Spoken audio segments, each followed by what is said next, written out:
you take out the threes, we were 77% from three-point range. We dominated the paint, 48-14. Those are high percentage shots, but just shot well from every area. And I want to point out that Hannah Stolke was 3 for 3 from the free throw line. So, she's doing a great job. And then she's also 3 for 4 from the field, just coming in from the bench and doing some really good things. We got Sarah Williams in foul trouble. That really helped. She's a leading scorer, best rebounder. Getting her in foul trouble was definitely important, and I thought we ISO'd her and did a really good job with that.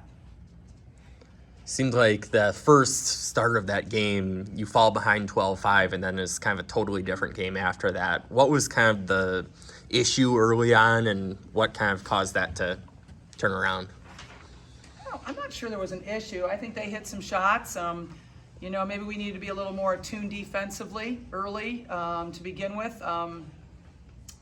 But we had a couple turnovers early. Bless you. Sorry. I don't know. It's like nobody panicked, nobody got worried or anything like that. It's just like, okay, let's go to work. But we want a little better start against teams, the next 3 teams that we play for sure. It looked like you went to the zone, or else the zone just became that much more aggressive. And as odd as that sounds, you guys went out and got the shooters. I mean, did that sort of change things? It might have. I'm not sure. I can't remember exactly when we did that.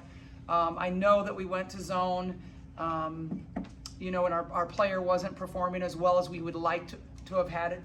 And I think we did a good job. I think we did a good job of mixing up our defenses as well and keeping them off balance a little bit. Just overall, Caitlin, how important is it in a game like this to kind of not let any drama linger and just kind of put it away? And Very important. I think, that's kind of something we've talked about the last few days is like, these are the games that, you win a Big Ten regular season title. And if you don't take care of, every single game, you don't have the chance to, hoist the trophy at the end of the regular season. So, you have to come to play every single night. And I think our team understands that just because, we've kind of been through it, especially last year. It really comes down to every single game. And if you have one slip up, that can really cost you. So not only do I think that, but I think just getting better. We can go out there and beat them, but we want to get better at the same time. So I think executing and running our stuff to the best of our ability that's going to help people get better was also a focus for us. Lisa, we talked the other day about how after tonight it's going to be basically tough games the rest of the season. You wanted to see Chris play and execution tonight. What did you see from the whole game, basically, I guess? Yeah, we had 27 assists on 14 turnovers, so I think that's pretty good. I thought, they started with doubling the post, and I thought we did some really good things and adjusting to that and really taking advantage of the double. And that's what you have to do when somebody does something like that. You have to burn them on it. And I thought our team did a really nice job with that. So I thought that we did some good things against some things that we haven't seen lately. And so that's always good.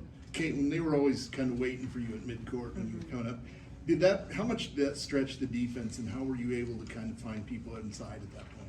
Yeah, I think that's something like we've kind of been seeing more and more. A lot of people just kind of almost gapping with, I kind of have my player guarding me, but whether it's, Mon's girl trailing or McKenna trailing, they're kind of just sitting there waiting for me, and they know that I want to attack the paint early. They know we want to get the ball inside in transition. So, I think, finding ways to set up my teammates and expose that, even if they're going to do that, there's ways to counter.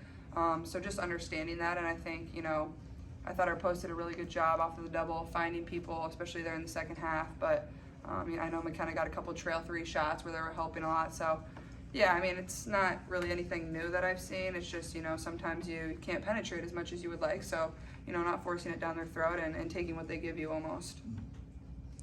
Another game of being able to empty the bench. For you guys as starters, what's it like getting to see some of those players farther down on the bench getting to see playing time in back-to-back games? It's awesome. You can see them maturing throughout the whole season, and we're going to need everybody down the stretch. Anything could happen at any time, and so it's really good to see that confidence, that maturity kind of grow, and obviously it's just, we love them, so it's so fun to see them get in, get their time, and get to shine in front of all the fans at Carver. Yeah, and I think a lot of those girls, they're in here putting in a lot of time outside of practice, and, they run extra, they lift extra, because, they don't always get the minutes in a game, so it's really, as somebody that gets on the court, you kind of get to watch from their seat a lot, and, that brings you a lot of joy as a teammate, and a lot of them are our best friends too, so I think, it shows the work that they put in outside of practice as well.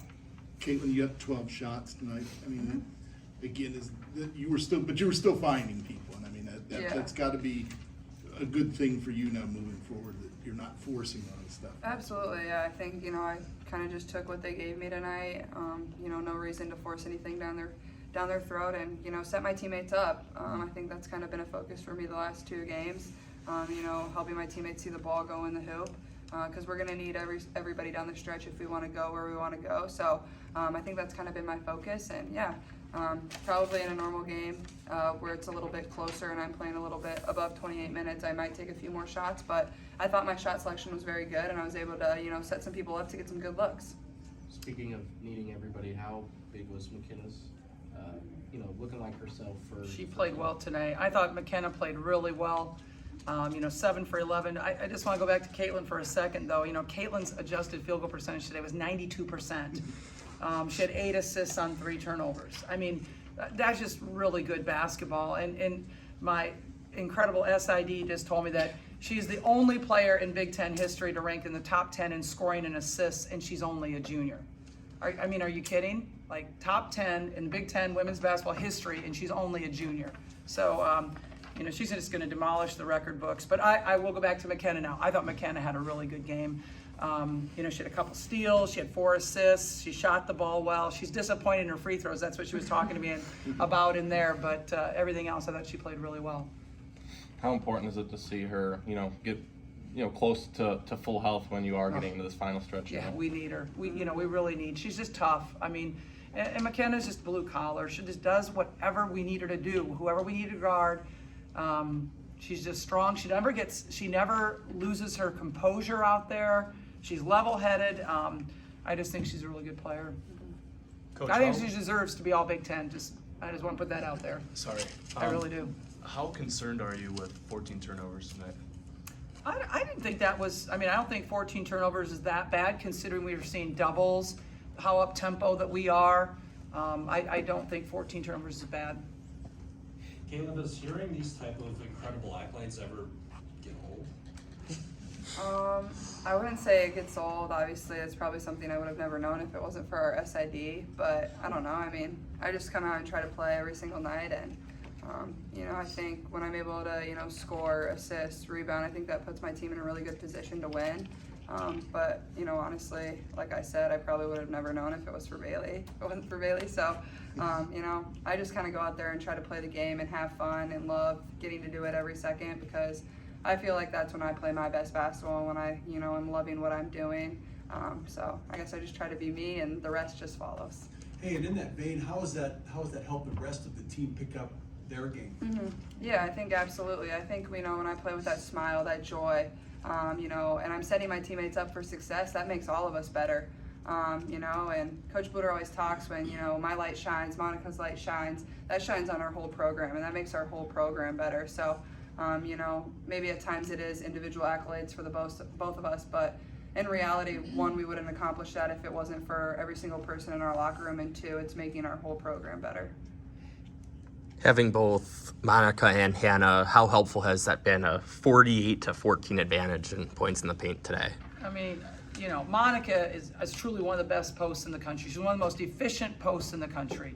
And Hannah's on her way to becoming that. And I'm really glad that, Hannah's a freshman and she's learning learning how to take people off the bounce as well. And, still working on some of her post moves. But she's, again, shooting the ball very well for us. And, I just think she's going to be a tremendous player. It's nice to have her coming off the bench. What a spark coming off the bench. Monika, has it set in that you get at most 3 more games here?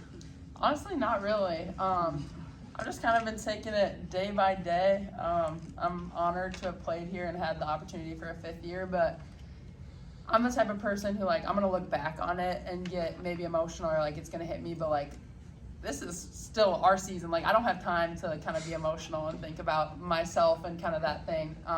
Indiana is going to be a great game, a tough competitive game at home. And it happens to be senior night, a small portion on the side. That's kind of how I'm viewing it. So, I'm excited. It's been an honor to play here for as long as I have, but we still got work to do. With these 3 games remaining, Coach, how much do you think about the seeding in the Big Ten tournament?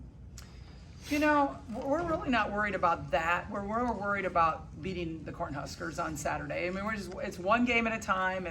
We know that we have destiny. You know, we control our own destiny right now. You know, as far as the Big Ten championship, that's what we're concerned more about than the seeding of the Big Ten tournament. Obviously, Maryland and Indiana have the accolades. Nebraska, not quite as much. But last time they put up a pretty good fight. How important is it to not overlook this game? Yeah, we only won by 4. They put up a 3 at the buzzer. It was a 7-point game. We didn't play with McKenna. We didn't have McKenna that game. She was out. We play well over there. We know it's going to be a great crowd. We understand that. It's their pink game. It's going to be a Saturday afternoon. It's going to be an unbelievable crowd. Quite honestly, everywhere we go, we have unbelievable crowds. I mean, they want to see our team play and they want to see Caitlin play. I mean, it really, I mean, people get their best crowds when we come to town. And so we have to learn to play in those environments, and we have. We've played really well. You know, obviously Indiana wasn't the best game, but against Michigan, against Ohio State, we did. And so, you know, I think we're excited about going to play over at Nebraska, and that is our full focus right now.